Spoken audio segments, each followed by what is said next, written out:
Welcome back, dear viewers. Yesterday we had the lovely and energetic Amir Reza, aka Sevrix, discussing his many roles at Imam Hussein TV. Although his title is Head of IT and Communications, often is the case he finds himself on sound duties, camera duties, mixing duties, graphics and more. That is the nature of working for Imam Hussein TV due to the short amount of resources that they have. All of them pretty much have to do 3 or 4 different roles. I have with me who does just that, essentially playing the role of Quality Control Officer. I'm not sure I got that right, but we'll find out in a second. So QC, Quality Control at the channel, sifting through hours and hours of content to ensure any Islamic topics are covered appropriately and accurately. That combined with other roles such as resident scholar for a hugely popular show on the channel called Ahkam SOS. Delighted to have you on the show, Sheikh Ali Maash. Assalamu alaikum. Alaikum assalam wa rahmatullah. How's everything, inshallah? Alhamdulillah, all fine. Fantastic. So firstly, Sheikh, look, just to ease us into the conversation, I don't know if I got it right exactly in terms of your role, but tell us about your role at the channel. Inshallah. A'udhu billahi minash shaitanir rajim. Bismillahir rahmanir rahim. Alhamdulillahi rabbil alamin wa sallallahu ala Muhammadin wa alihi at-tahirin. Allahumma salli ala Muhammad wa ala Muhammad. For every Islamic center or institution that represents Islam in terms of the establishment of that place, you need somebody who has some kind of knowledge in Islam to be able to monitor that Islamic center, Husseiniya, Imam Barga, mosque, and even specifically the channels that would broadcast to millions of people and to different faiths. It's not just the Muslims.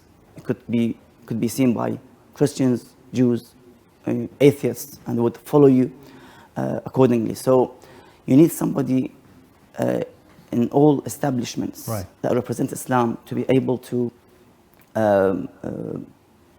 find any issues involved in terms of the ahkam, aqaid issues, somebody who can tackle these issues within that center or that channel. So alhamdulillah, it was Allah's blessings that we started with the channel's management in terms of this blessed channel in 2017. Of course, my role was initially to write scripts for some of the presenters in Karbala. Okay. So the program was named Morals in Minutes. Right. So I used to write scripts, like 2 pages A4, so they could read it. It was like a show of 7-8 minutes. It could be like a fillers. Yeah. And then gradually moved towards translation from Farsi to English. Wow. Arabic to English, because I speak 3 languages fluently. Arabic, English, and Farsi. Wow. And I gave lectures in Farsi in Cardiff and in Norway for the Afghani brothers, and in Arabic in Sweden, and English recently for the past few years. So alhamdulillah, it was a blessing to work with the channel and to be able to deliver what is required in terms of the Islamic literature and information, because they need somebody to check these materials, in terms of if somebody pronounced the hadith or the Quranic verse correctly, because people watch you, see you. So I need somebody to be able to study well the Islamic literature in depth, and that's why main maybe position and role is research and proofreading with this regard. So it's quite not just a difficult role, but it's very, we call it hands-on, because you need to do the research, you need to also go through the content as well. In terms of the content that you do go through, this is like documentaries and shows that have been recorded, right? You can't obviously monitor live shows. Exactly. So exactly. How much content do you go through a day? It depends really, because most of the time I would spend on research, because ahkam takes lots of energy and power and time for me to be able to sit down live and to answer people's questions 45-50 minutes, or let's say almost 2 hours a week live. It's difficult, and especially if the questions are, let's say, in ahkam, jurisprudence, theology, sometimes history. So you need to have the broad knowledge in terms of the history, in terms of the theology, in terms of the ahkam and rulings. So you have to have that broad knowledge. Otherwise, you can't sit down and answer people's questions. Has there ever been a question or a quality check that you've done that's caused you to like really think long and hard, and it took you hours and hours or days and days of research? Can you remember such topic that came up that you had to do loads of research to get it right? Yes, of course. I mean, some materials needs in-depth research. Sometimes I come up with a couple, multiple of hadith. Okay. I need to go back to the sources, like Bihar al-Anwar, Kitab al-Kafi, maybe to see what other ulama say. Wow. Is it, for example, authentic hadith? Yeah. Is it da'if? Is it... So you go to the actual sources, yes. The actual sources and the detail behind that. Yes, and I've got some contacts with some scholars as well. Okay. I ask them in case things get really worse and difficult. So tell us about Ahkam SOS. We've obviously got some footage as well. Ahkam SOS has been going for how long? How many years? I think since 2018. 2018? Yeah, wow, mashallah. Alhamdulillah. And so what's your experiences like been on Ahkam SOS? Does it, I'm not gonna, not boring, but does it get a bit tedious kind of going through the same things over and over and over again? Or is every single day a different day, or every episode a different kind of episode? As we said, yes, indeed, questions are repeated. Okay. And sometimes you have to repeat the question again and again and again. Sometimes they ask you about, if this wudu, the way we do the wudu is correct. Yeah. And you have to repeat it. Yeah. The shakkiyat of salah. Yeah. Doubts in salah. Yeah. Sometimes you have to repeat it because people forget, or for example, you got new viewers. Yeah. They ask you the same question. So we have to repeat. The whole idea of the ahkam is to repeat what people need for their daily life in terms of the rulings. Yeah. In buying, selling, khumus, the issues of burials, for example. These are repeated every day in our daily life. So we need answers for them. That's what they ask the ulama. If I recite this verse or this ayah incorrectly in salah, what can I do? And so forth. It's repeated. So sometimes it gets boring, but we have to add. That's why I'm adding into the Ahkam SOS a hadith from Kitab al-Kafi. What Ahl Bayt say about a specific issue. Theology, for example, imamah, the role of the imamah. How could be, for example, I've been concentrating on this topic that the khilafah is by Allah's appointment and not by people. Right. So I'm trying to insert some interactive, let's say, topics within the ahkam. So I asked Amir Reza this yesterday, and just in terms of behind the scenes at Imam Hussein TV3, especially the London channel, often is the case that we get members or colleagues that do 3 or 4 different roles. Ideally, your role alone should be just the research, ideally. But obviously you have to do the research and the quality checks and come on Ahkam SOS. Why do you think it's important from a channel perspective for you to be able to do 3 or 4 different roles? Why is that important for the channel, especially in light of the lack of resources that we have?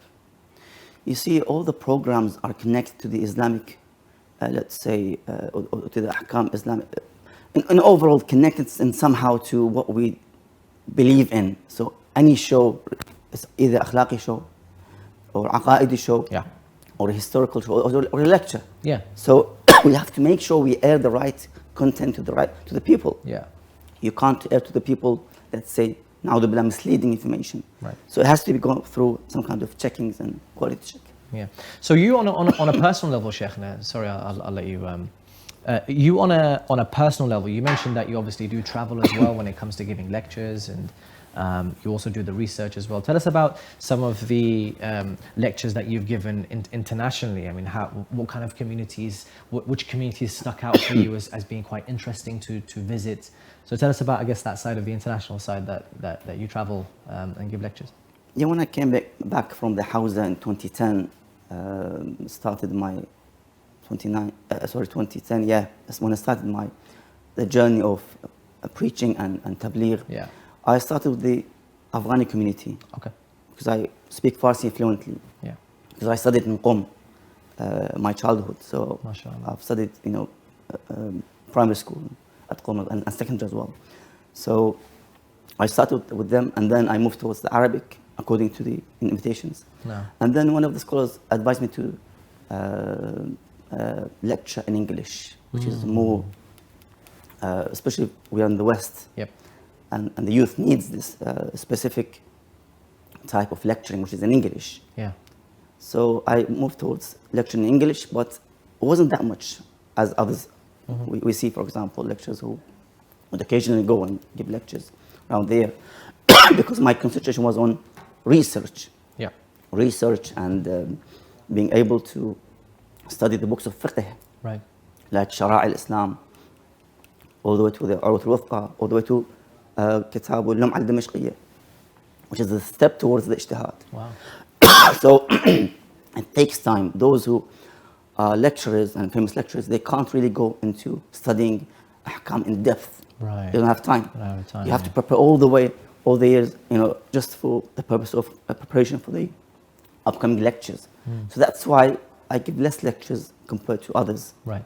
But I would concentrate on the ahkam and the fiqh because questions coming every week. Yeah. And I have to prepare for them and have the answers for them. So back to Ahkam SOS, what's the weirdest question that you've received that maybe made you laugh or chuckle, or what's the weirdest question that you got?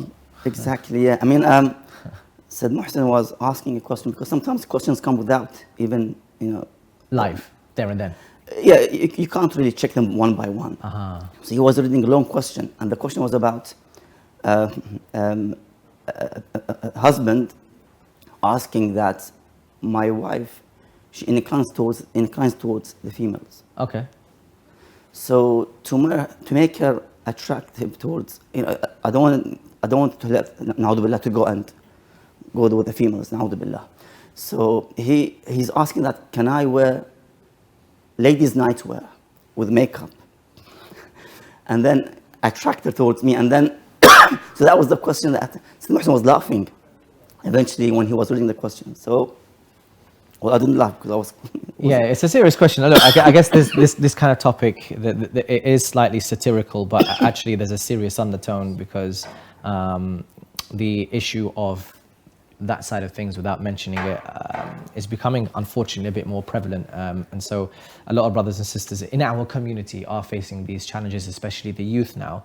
So, this came live there and then? Yes, indeed, yeah. So it literally came there and then, and Sayyid Muhsin had to ask that yeah, but what happened later, they had to re-record Sayyid Muhsin's question. It was laughing and asking. Okay. So he asked again without. Right. Yeah.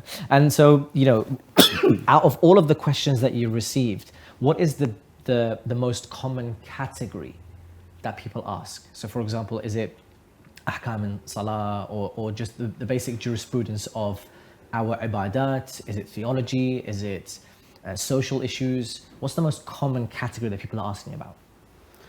I can't say specifically, but it's multiple types of questions. You can't really say specifically because you have different types of mentalities and minds, and each has their own azaf al-masail. Yeah. I have to prepare for it. So sometimes it's about marriage. Okay. And the types of the marriage. We even had recently, because of the Sky, we had Sky Channel membership. We had even brothers from Ahl Sunnah asking their ahkam. Imagine that. Really? Yes, he had, for example, I was asked in this holy month of Ramadan, when I was in Karbala, a brother said that I was angry and I divorced my wife while I was angry. Because if you say 3 times, Anti taliq, taliq, taliq, that's it. That's it for them. Without any witnesses. There's no going back. Exactly. Well. So he was a bit regretful for this act. So I said to him, you have to refer back to ulama. And then I said to him, well, the best thing is to come to the school of Ahlul Bayt alayhim salam, where we have conditions with the talaq, with the divorce. Yeah. 2 witnesses in the month in which there was no intercourse, and so forth. Yeah. So invite him towards the Ahlul Bayt. Oh, fantastic. Salam alayhim. That's a very, very inspirational story. So just for Ahkam SOS, as a conclusion, what's the when is the show? How many more shows do you have in this season? Well, it's a weekly show on Mondays and Wednesdays, 7 p.m. Every week.